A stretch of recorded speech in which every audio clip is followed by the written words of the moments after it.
So, aabot ka kaya sa 1,000 per kilo? Tingin ko naman, ibibigay sa akin ng Diyos to. O, sige. Pagpalagyan natin hanggang 500 lang. 500. So, 50,000 Yes. kilos times 500. How much is that? Potential, ha? Hindi pa. Huwag pa natin, hindi pa siya sisiw. So, 50,000, di ba? Kilos times Times 500. 500. 25 million, boss. Wow! Bawi mo lahat ng lugi mo. Alam mo, siguro yung araw-araw kong pagro-rosaryo, siguro, naririnig siguro ako. Sana. Sana. At saka matutulungan ko yung gusto ko kasi palagi mabigyan yung si mama at saka yung papa naman. I know God will give this to me.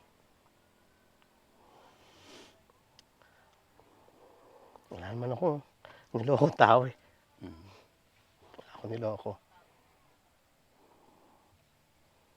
I tried my best to help people.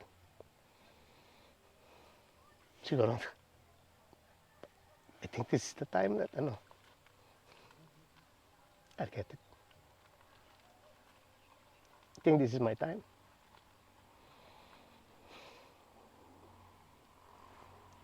Wala akong niloko.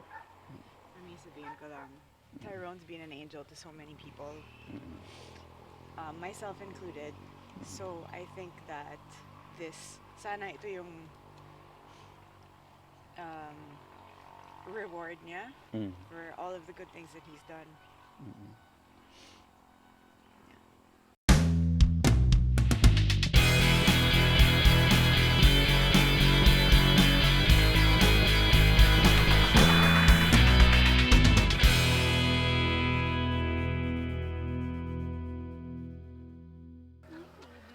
Sila yung mga mascot ng farm eh. You can't come home with us today. Maiwan siya. Yeah, masikip tayo sa kotse. So naiiwan sila rito? Pero she usually lives with us in the house. In our room. In our room. She has a bed. Ganda ng bed niya. Nakaroll ka na ba? Yes. Okay. So, andito pa rin tayo sa Siniluan, dito sa part pa rin ng Laguna to Sir, no? Yes. At andito tayo Laguna sa and Quezon in the middle. boundary. Yes. Dito tayo sa Grace Forest Farm. Dito sa farm ni Sir Tyron and Ma'am Karen. Ayan, sir, pauwi na tayo today, but before tayo uuwi, meron pa tayong discussion. Okay. Like yung mga best practices and yung learnings dito sa farming. Yes. Pero before that, gusto ko munang i-discuss ba itong house dito sa inside the farm. Yes. So, ang idea namin dito is hindi kami connected. It's off-grid. Solar light, yung so solar chargers ng telepono. So, gusto sana naming ma-establish yung how it is living yung buhay before, no? So, in the middle of yung farm na para sa gubat. And how it is, parang mag-iihaw ka ng pagkain mo. Magluluto ka ng pagkain mo. Pero may backup naman kaming gas. But it's like living a simple life. Away from yung sa city, away from yung mga because normally pag nasa opisina ka, ito yung mga stress and all. And parang preparation na ho namin to sa preparation na namin to sa future. Where we will retire, to establish before retirement. So, this is me. Yung gusto kong buhay, simple. And then we wanted also like, yung most of the house is open. But you're just really like kasi like this is forest area, so we're connected with the forest all the time. Even the bedroom, it's so open kasi we have glass. Parang yung first thing in the morning when you wake up, yung nakikita mo is yung mga puno. Parang you're outside the house. Yeah, exactly. And then everything's like basta open talaga yung gusto namin. Yeah. So basically, yung house is inside, parang at the middle ng forest, parang cleaner lang konti para lang may tayuan ng house. Yeah, Yan yung exactly. itsura. Yeah. How was it living in this area, in this house? You see yung yung mga birds, mga maririnig mo, then you see them color blue, color green. May mga hawks na nakatira, owls sa gabi, Fireflies. fireflies at night. Tapos ang maganda dito yung nighttime, it's like in the middle kasi ng dalawang mountain. So it's like a dome. Sayang hindi natin, wala masyadong stars Kasi kagabi. umulan kagabi. Yeah. Actually, what we want to do then is that we're making an extension. Aha. Pero this one, walang bubong. So that on nights when it's not raining, we can even sleep out there with no roof. Yeah. Or we're like, sleeping with the stars. Hopefully, hindi mag-ulan during the night habang natutulog. So ang my main responsibility in the farm, before kasama nila ako magtanim, kasama nila ako. Ngayon akin naman yung landscaping. So nila In this landscape area. ko siya. So ito mga frog grass pinaano namin. So it's a bit of a challenge kasi. So Off-grid, you're going back to the basic. yes. Pero sa Philippines na concept, parang unsosyal nung off-grid. Yes. Yeah, kasi alam mo sa States, yung marami siyang marami siyang mga couples, marami siyang na ang dami na niyan living off grid. Like bebenta nila yung mga condominiums Houses nila, nila sa houses. city. Then they'll buy a decent size na property tapos doon sila doon sila mabubuhay kasi kung ano man yung pinagbentahan nila. And then tatanim na nilang yung kakainin nila. Kasi katulad namin, ang talagang gusto namin mangyari is while we have the vegetables, siguro susunod namin yung kila Doc Erwin na chicken, yung kila Tina, Christina. And then, para sa amin lang dito sa farm, at least mga 100 chicks na yung itlog, yung ganito. And then, from there siguro, kasi ngayon we're trying to be, again, yung vegetarian. Kasi I used to be a vegetarian. And I think alam mo, magkasing bata tayo, boss So, mga golden boys So, but at least I think that is a good way to reverse yung age. Tapos yung, ako hoping that siguro in 5 years, that dito na sana ako nakatira, 100%. So that's another concept, homesteading. Yes. Na usong-uso rin sa States. Sa States, yes, Like yes. sila, yung favorite, yung sinusundan kong YouTuber, si Justin Rhodes. Yes. The homesteading talaga. And so, super, nakatira sila isang napakalaking lupa na sila lang Yes. yung andon. Pero complete lahat ng kakainin nila, it's there. Parang Yes. ganyan. And they sell yung sobra. Yes. Parang ganyan. So, dito po sa farm, it's a 10 hectares 10 hectares po. at ang bahay nasa gitna. Sila lang, walang kapitbahay. Medyo scary. Pag Filipino, parang Yeah. Ayun. Then, syempre, one way or the other, you have to really train to defend yourself. Like yung just like last night, yung mga demo. Last night. Demonstration with Henry. yes, yung mga tinuturo na, Yung mga yung fight fight science science. ni Henry. Si Henry. So, The best. yung aming instructor si Pwede mo Henry. ganyan konting camera sa'yo. Sige, pakita mo. Fight science with Henry. Yeah. So, Kinabahan ako nga. Pag kinokontra yung expert. So, like yung because I used to, compete in shooting and then I box, like para sa akin it builds the confidence to yung sa skill sa knife. Para sa akin it builds the confidence na okay, we're living in the middle of the forest. But we can protect ourselves because Karen also because she does kickboxing, boxing and she knows how to handle also yung safety, gun safety and all, and knife. So she knows also. So parang it gives confidence, no? Na even if you're living alone, at least Yeah, you have these life skills. life skills that So yeah, kasi like here kailangan mo talaga ng knife, kailangan mo talaga ng bolo like This is one thing that really basic needs. So makikita mo lahat yung mga tao dyan, lahat ng farmers. They all carry like their own Oo. bolo. Magandang version lang yung sa'yo. Well, this one, yes. This one's actually mine. Yes. Kasi I wanted one also. Kasi Tyrone has a nice one. Yeah. And then I said, I want one of my own. So Yeah. he got me this one. Yeah. Pero hindi ko pa, I haven't learned this one yet.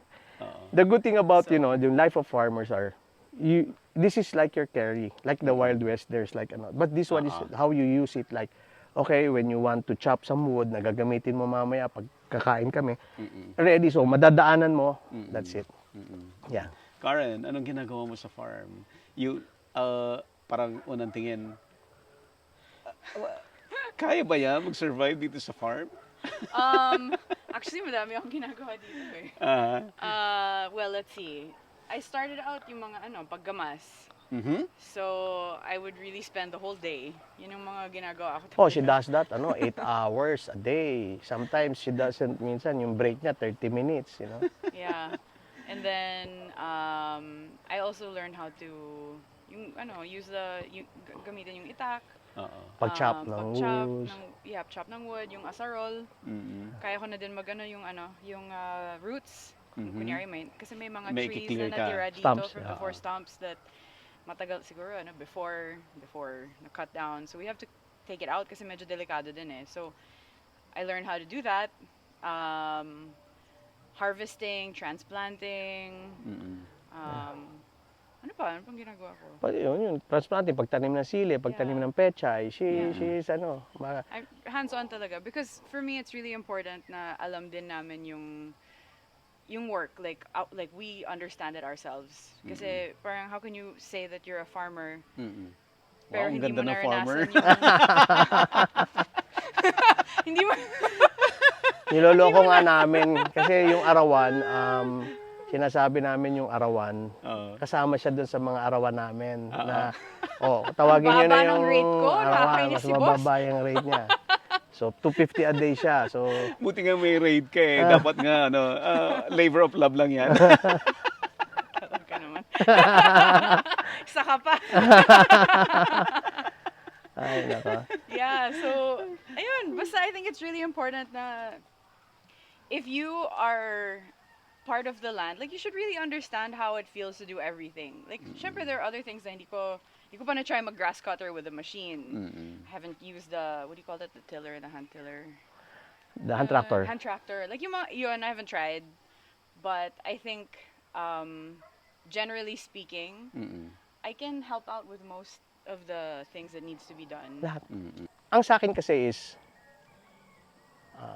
farming is really close to my heart. My lolo being, me, parang palagi ako sa farm ng lolo ko. It's a small farm in Binyan before, when Binyan Okay. was not yet industrial. agricultural land pa. Yes, yes. So, yung age ko nabibisto. Oo, in the 90s. Yeah, Alam mo, yeah. paglabas mo ng Alabang, Yeah. rice mill na lahat yan. Oo, Hanggang Kalamba. You know what? When I was like going to school, kasi from Binyan, Oo. Don Bosco, Makati ako. Oo. Pag dyan, yung Susana Heights, yung Pasita, alam mo yan, it's fuck. Tsaka puro rice, puro ganito, and then industrialization, So, I'm very fortunate to live that generation, no? And para sa akin, siguro one of the reason why I'm farming also is I always thought that farming is an honorable way to do. Yung MMK tayo. Ah, Iyakan tayo. alam mo, ngayon ko lang nalaman talaga na pareho pala tayong iyakin. At yung kasama natin iyakin.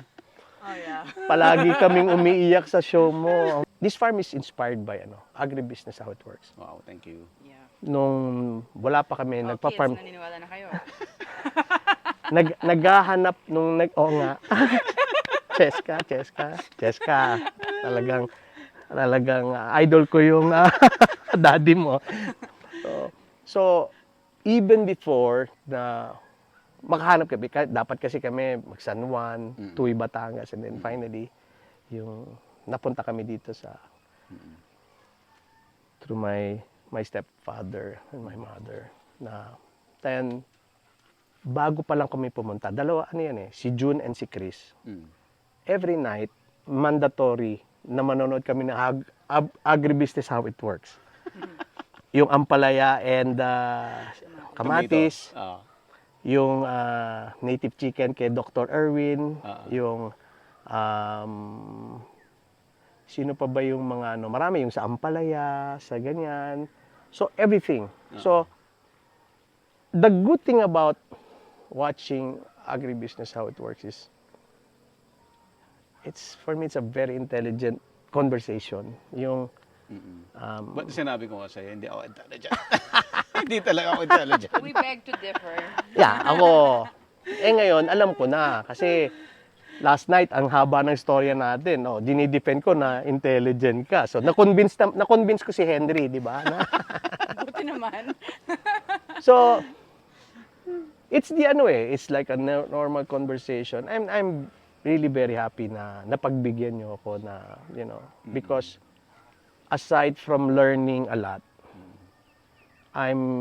gusto ko talagang maging part ng conversation. Gusto kitang makausap, boss. Kasi yung in-depth knowledge mo about yung experiences ng mga tao.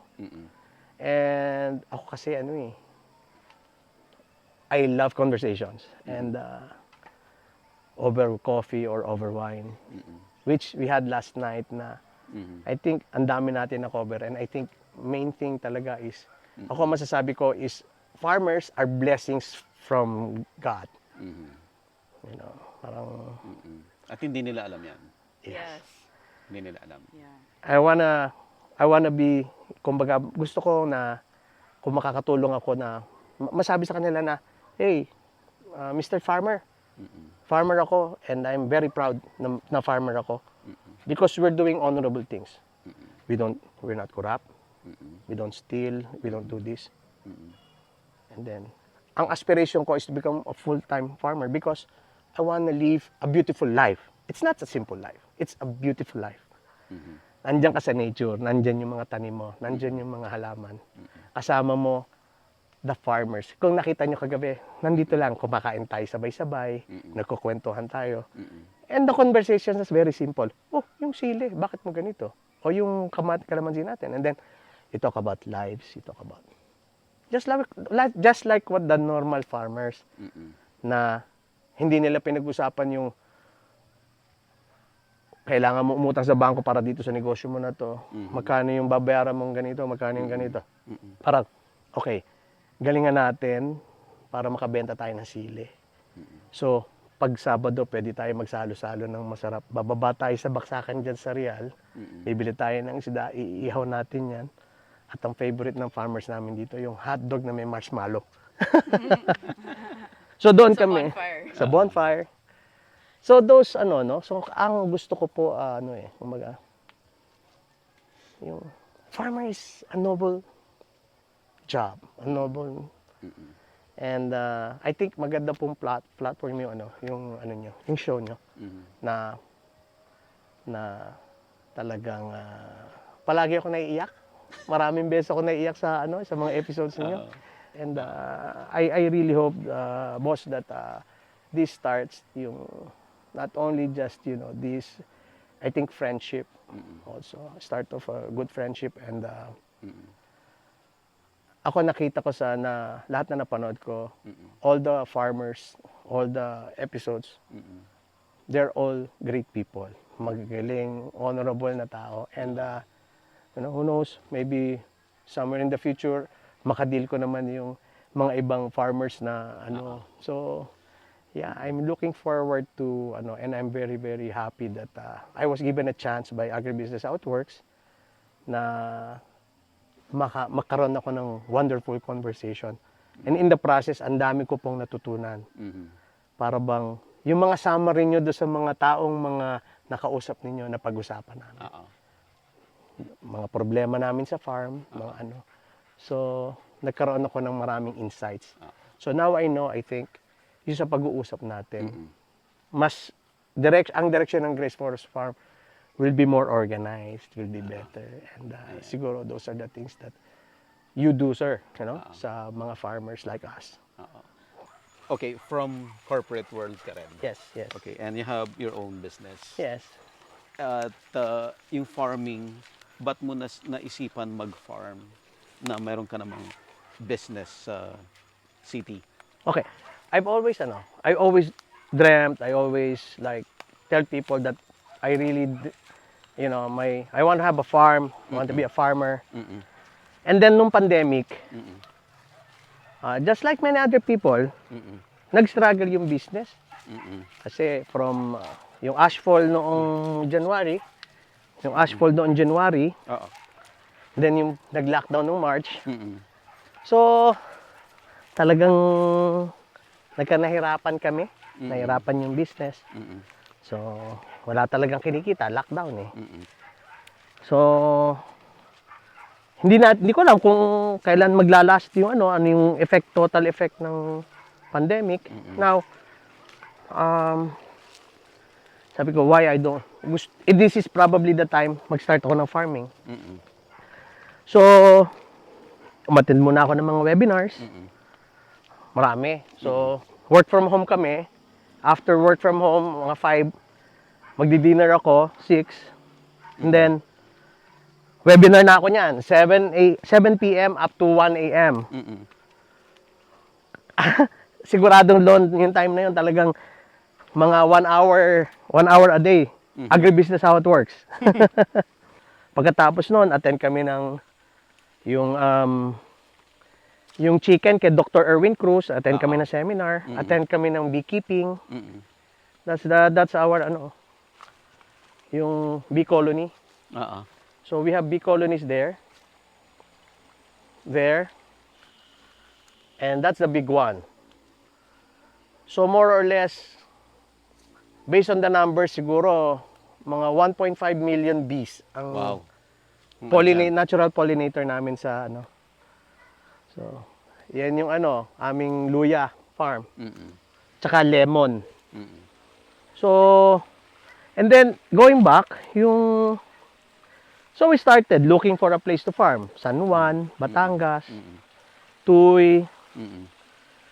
and then we ended up here with the help of my stepfather and my mom. Mm-mm. So, by last October 3, we went here. We visited Oh, ito yung aking ang aking anak. So,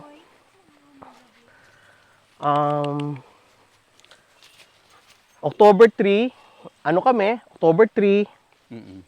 na-visit namin ito. October 19, nag-start na ako mag-clear. Mm-mm. So, and then, parang sabi ko, okay, eto na, I'll give it a go. Mm-mm. So, I pulled the trigger. Alright. Ang dami naming challenges dito, boss. Sometimes, naintindihan ko yung ng farmers. Yung, grabe pala. So, akala mo, pag naitanim mo na, pera na kaagad.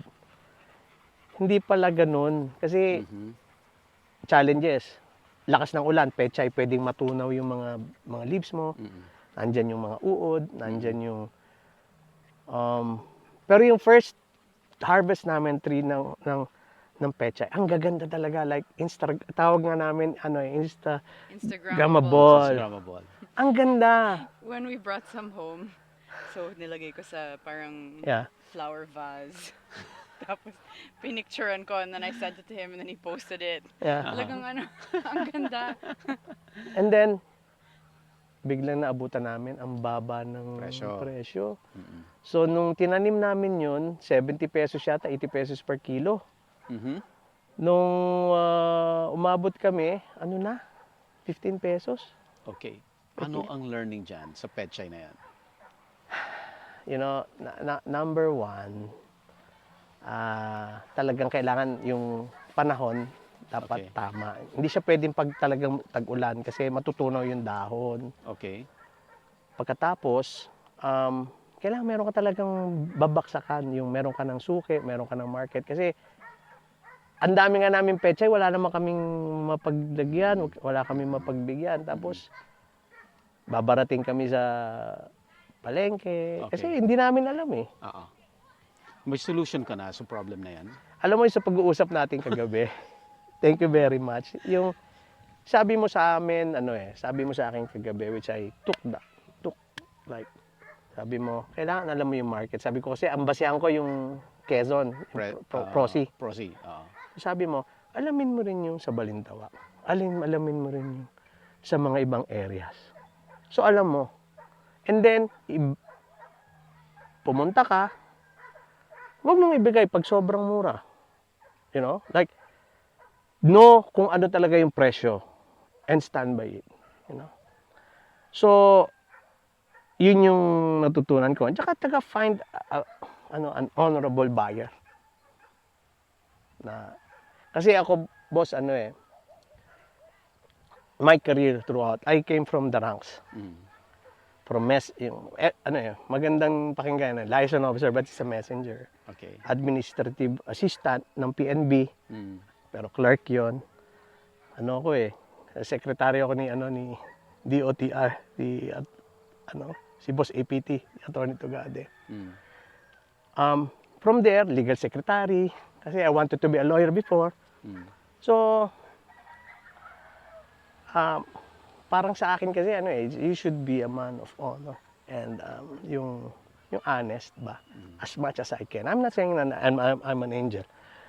Pero with everything that I do, especially in business, I want to do it with honor. Para sa akin, most of the time I lose opportunities on making money because I try to make the right choice. So for me, kumaga, I try to be a principled man as always. So, and kasi itong like this one is farming and it's honor I want because I think it's an honorable profession. So, I'm here. Okay. Yep. So doon sa Pechay story. Yes. Right now, nako-concentrate ka sa sili production. Yes. Okay. Ano ang difference naman nito sa Pechay? Well, ang pechay kasi they call it cash crop eh. Okay. 30 days, days. 40 days. Yung tinanim mo, pera mo na yan. Ah, Okay. Ito, sili, tumatagal 8 months, aabot ng 1 year kung gaano mo alagaan yung sili mo. Oo. Meron kami dyan mga sili, mga 8 months na still making sa maganda. Kala ko nung una, pagtanim ko ng sili, jackpot ka agad. Kala ko, napanood ko kasi yung episode mo eh. Yung nakabili ng Fortuner. Fortuner nung Okay. sabi ko. Nung nagtanim ako ng sili, parang kahit yata hand tractor, hindi pa ako makakabili Okay. So ano yung mistake doon? Wala okay naman yung sili. Meron kaming mga yung dumami yung mga weeds. Okay. Nagkaroon So ng management. Pero most of the maganda naman ang sili namin. Makita mo yung mga ibang namin. Ayan, namumula na You brought sunshine, boss. Kasi kahapon hindi pa mapupula yung sili mamaya. Talaga? Yeah, kahapon wala yan. Sige, puntahan nga natin habang nagdi-discuss. So,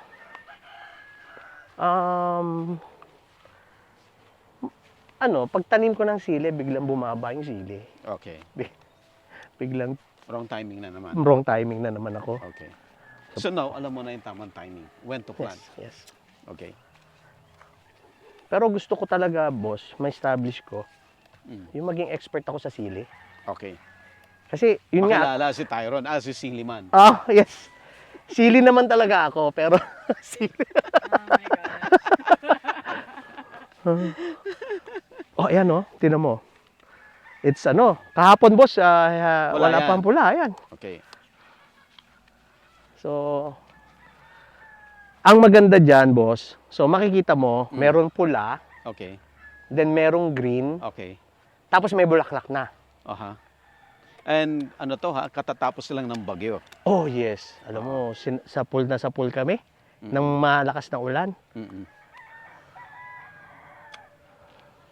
Okay, so kumusta yung Sili Venture? Okay. So, nag-start kami talaga ng meron kami sariling yung nursery. Okay. So, we plant our own. Actually, kasabay ng sili namin, meron din kaming talong at saka kamatis. Dati kamatis yan. Mhm. Katulad ng pechay, Mhm. katulad ng sili. Mali sa timing. Yung kamatis ko, ang gaganda. Mm. Talagang, I would say, supermarket grade. Okay. Ganda. You know, 8 pesos binibili sa akin per kilo. 10 pesos. Okay. Naiiyak ako eh. Nagalit ba talaga farmer ko? Sabi ko, ibig sabihin ako kahit papano, meron akong ways how to kahit papano, bunot here. Kasi I sold my motorbikes, my car, Para i-finance ng farm. para i-finance ng farm. Nakakayak. Kasi tawag dito. And love na love mo yon, yung bikes, yung car. Oo, yung aking car is my favorite, no? Tsaka yung kasi I go to the race track. Oo. So I have to sell that. And I sold my adventure bike, which I use to yung going to Oo. long trips. But I have one more. So okay naman. Mm. Because yung pandemic talaga, yung one thing I realize is Mm. na yung mga hindi mo kailangan, huwag mo na lang bilhin. Oo. Hindi ko alam kung maraming tao rin na nahirapan. Mm. But, like some people na nahirapan din, yung understand yung sinasabi ko na yung parang there will be some points that sometimes mahirap matulog, yung iisipin mo. Siyempre, aside from you, yung the people in the company, Mm-mm. Can you briefly discuss yung company? Para may idea sila Okay. ano yung kinukwenta natin. So, may kasi, I started nga sa yung before, yung boss ko si si Atty. Tugade. So, sa freight forwarding. Mm-mm. So, I started there sa sales na. And then, from sales, I rose from the ranks. Mm-mm. Naging supervisor ng export, naging sales manager.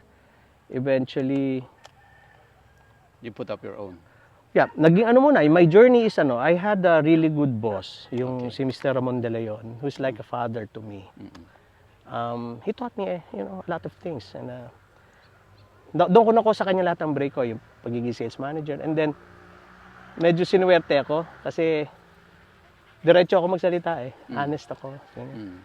So, tinatanong ko siya, boss, ano yung mga mali ko? Ano yung pwede kong gawin? Kasi gusto kong maging manager at the age of ganito. At the age, sabi ko, at the age of 28, boss, gusto ko na maging manager. So, tanong ako sa kanya, tanong ako sa mga iba. And then I became a manager at the age of 26, 25. Oh, 2 years earlier. Ha? And then I became a general manager at the age of 27, 28. Uh-huh. And then I was one of the first director ng isang Japanese joint venture company niya. Yung naging director ako. Then there, yun na yung management career ko as general manager. So I handled 5 of his companies, yung off-dock CFS, yung warehouse, yung freight forwarding niya. And then nagtayo ako ng sarili noong 2009. Okay. So from there, I got a letter from invitation para magkaroon ng collaboration between Taiwanese company and Chinese company and mine. Mm. So nagkaroon kami ng opportunity. So nagtataka nga ako, sabi ko, tanong ko, paano nyo nalaman? Kasi pinadala nila ako ng sulat. Sabi ko, paano nyo ako nakilala? So sabi niya, oh, there's a manager from Singapore that recommended you. They said, if you want to do a joint venture, if you want to open up a company in the Philippines, you should talk to this man. He's honest and he's hardworking. So, binigyan kami ng invitation papunta sa Shanghai. Nag-meet kami. fast forward, July 2016, we opened up a company. It's called Star Concord, freight forwarding. So ako yung presidente ng company na yun. So that's really my full-time job. So yun yung aking siguro, yun yung experience, yung pinagdaanan ko doon sa ko po, yung aking career. So from there, I was able to, I think, umokay naman yung buhay ko, boss. You know, from dati kasi talagang ako double job palagi. Salesman ako sa umaga, nagmo-mobile sa gabi. Yung DJ, yung so Talaga? oh, boss, alam mo, ginagawa ko pagkatapos kong magbenta, ganyan, sa sales, and then, pupunta ako, house mobile kami ng Hyatt, yung Hyatt noon, pagka may mga party. So, pagka hindi ko turn, natutulog ako doon Floor. sa box, sa floor. Pag pagod na yung kasama ko, ako naman yung mag-spin sa party, and then, tulog ulit ako. Alam mo, boss, marami siguro hindi nakakala. Miski siguro parents ko, no?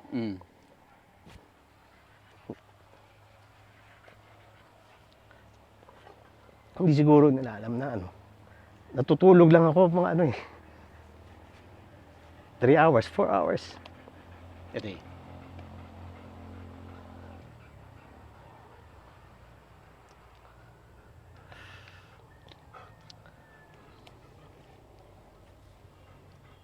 Binigay ko lahat sa boss ko.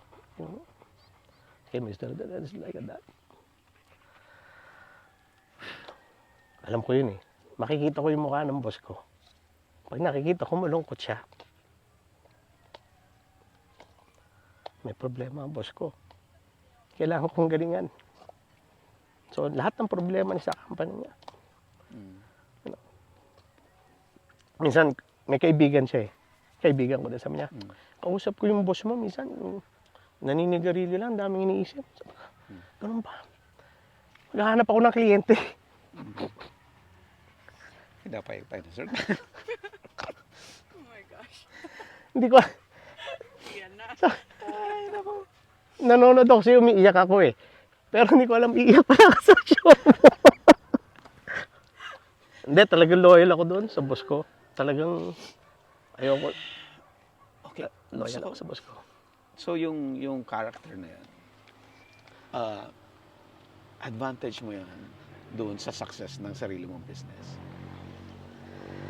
Alam mo, boss up and down eh. Siguro, at some point, number 2 kami eh. Pero marami kaming challenges. Pero yung trend kasi, kailangan, para bang, ang nakita ko kasi, yung mga companies in Singapore, companies in Thailand, pag nagde-develop yung country, nawawala yung mga local companies, nahihirapan. Okay. So ako, ay nag-joint venture ako. Yung ka-joint venture kasi number 2 biggest company in Taiwan. Okay. That person is, I look up to him, si Dr. Lin, who passed away. Rest in peace, Doctor. And yung son niya nagpapatakbo. Harvard lawyer eh. Tapos Stanford business. So matagal na ako I enjoy it. Marami ako natututunan sa kanila. So yung now I am in a good position na ipagpatuloy yung career ko rin sa freight forwarding. Kasi since November, nag-start na kami mag-recover. Okay. Tulog na ako ng mahimbing. Ng konti. Pero marami pa rin akong pagdadaanan. Pero ako nakikita ko, boss, dito sa farming, pag natutunan ko yung marami, and I thank people like you na was not only an inspiration, but also yung napapanood namin kung anong, paano kami lalaban. Minsan, alam mo yung pagkatapos ng talong, pagkatapos ng ganyan, sabi ko, ayoko na yata. Hindi ako bibitaw. Hindi ako bibitaw. Kaya nakita nyo kahapon, dinaanan kami ng malakas na ulan, yung silihan namin. Nakita nyo baksak? Wala sa kahit isang farmer namin na nininervyos. Hindi ako, okay, tumumba yan, itatayo natin yan. Bubuhayin natin yan. Yung show mo gives us strength. Kasi nakikita namin yung mga pinroblema. Limbes, palagi kami naiyak sa show mo. Pero always, boss, Oo. happy ending siya. Mhm. You know, like, okay, nagka-problema kami, ganito. Pero, ginawa namin ito and then nabuhay. So, ako, kung sa akin naman, kung kaya nila yun, kaya ko rin yun. Oo. Anong difference nung main business mo dito sa farming? Well, ang main business ko kasi, ano yan eh, kahit natutulog ako, kabisado ko yung freight forwarding. Oo. Yung problema dyan here, bakit yung may delay siyang arrival ng ganito, ano yan eh. Mm-mm. So, pareho ko hong lab, Mm-mm. pero ang sa akin tong farming talaga is ano eh. Well, number one, hindi ko, una inisip ko, nung nagsisimula na ako, bakit yung mga ibang tao sinasabi nila, retirement business nila? Hindi to retirement business, mahirap ito farming. Correct. If you're not sharp, Oo. if you're not courageous, if you're not strong, Oo. you will not make good in farming. And if you're not hands-on. Ito, hindi pwedeng remote na. Kaya lang ako, syempre, I have no choice. Mm. Kasi, nag-opisina ako, full-time ako. But, Mm. I see to it that any given chance, holiday or dito ako. Mm-mm.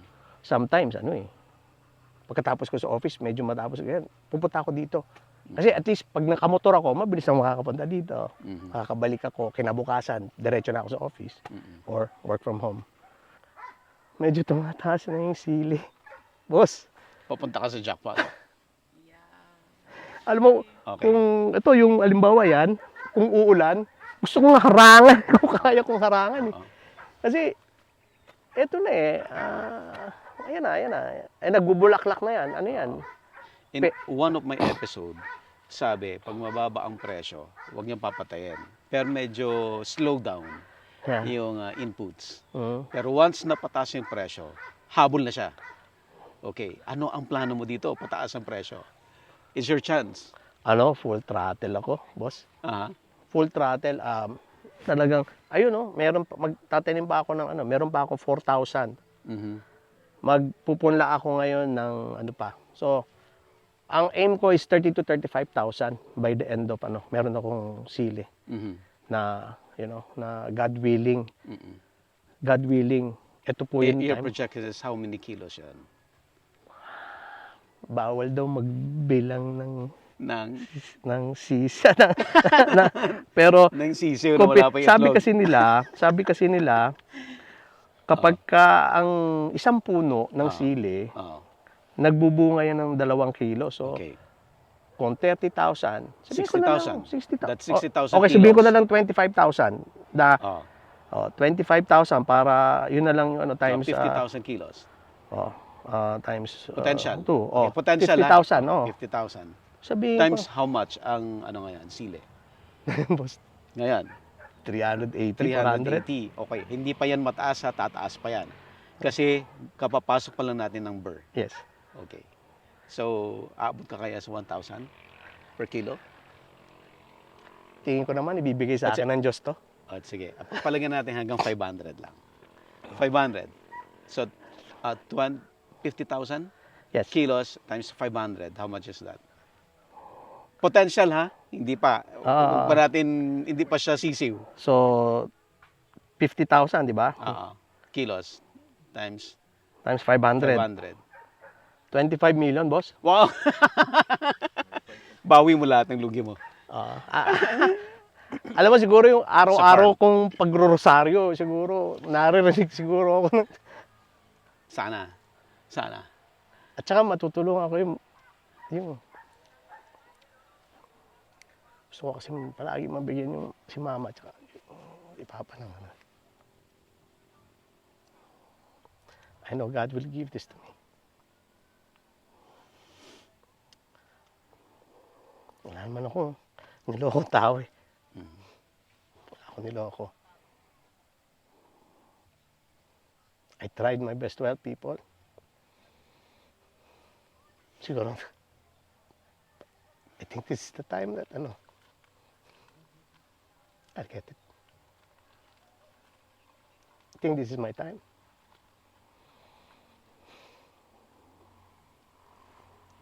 Wala akong niloko. I mean, sabihin ko lang, Tyrone's been an angel to so many people, myself included. So I think that sana ito yung reward niya for all of the good things that he's done.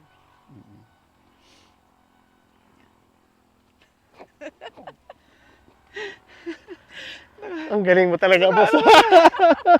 Nakadalawa ka na.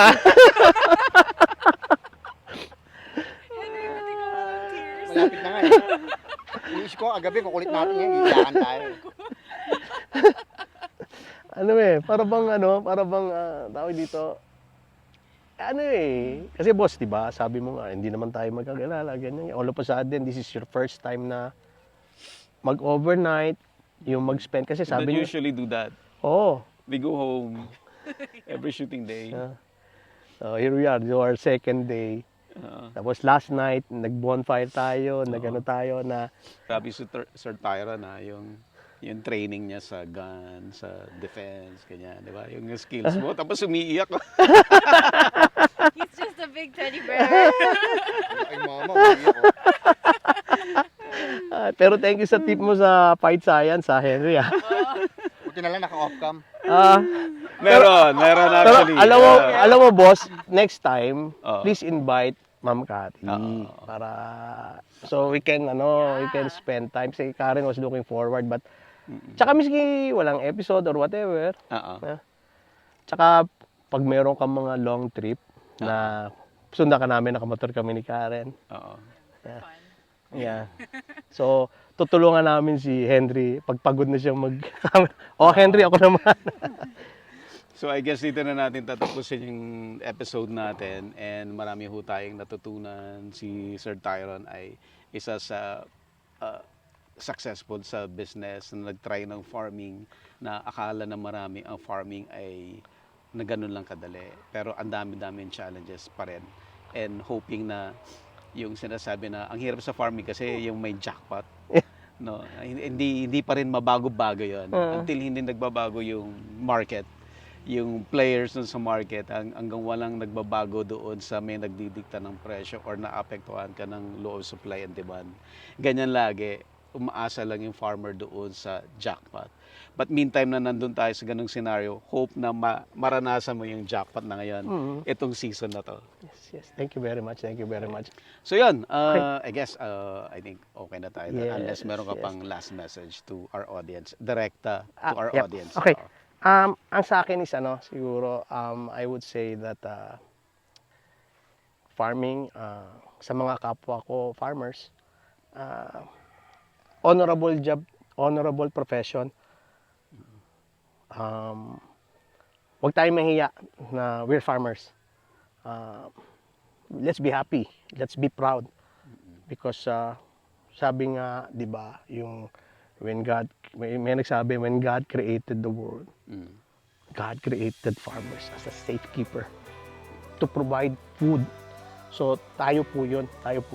And we are honorable people, farmers, and I wish you all success, na maging successful at saka sana mabigyan tayo ng karapat-dapat na atensyon na matulungan tayo either ng private, ng government na makapag-provide tayo ng food security sa ating bansa. So, yun lang. And again, sir, thank you very much for visiting Grace Forest Farm. And ang dami po namin natutunan. And like what I said, yung agribusiness, how it works po, is always an inspiration. Not only to me, but to all farmers. So, hulog ka rin po ng Diyos sa aming mga farmer. So, thank you very much. Thank you very much. And I'm sure napakaraming yung natutulungan. And thank you very much for visiting us. Karen. Ang saya. I'm so happy. Like I said kahapon, I think you didn't get it on camera. Sobrang surreal na normally we're watching you on camera tapos biglang you're right there. Sabi ko nga sa mga tao, baka pinakita ko yung YouTube, siguradong yan, hindi ko kayo niloloko, si Boss Buddy itong nandito sa atin. Yes. Ayan, thank you so much. Looking forward to everything that's going to come in the future dahil sa mga ginagawa niyo. So, like, very, you are an agent of change. Yeah. Parang Yak na naman! Henry, sige na!